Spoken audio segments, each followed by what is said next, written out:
Hello everyone, আজকে আমি বানাবো কচু দিয়ে আলু দিয়ে পুঁই। সমস্ত সবজি কেটে নিয়েছি, দেখতেই পাচ্ছ।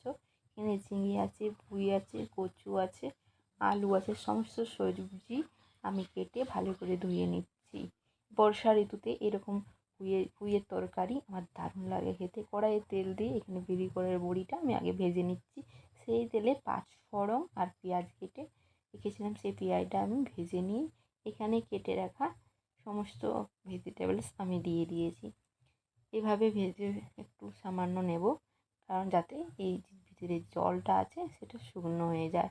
এরপর এখানে আমি হলুদ, লঙ্কা, জিরে, পারলে তোমরা সরষে দিয়েও করতে পারো, কিন্তু আমি এটা জিরা দিয়েই করছি। জিরা দিয়েও খেতে কিন্তু দুর্দান্ত লাগবে। এরপর এটা দিয়ে ভালো করে আমি এটা কষিয়ে নিচ্ছি।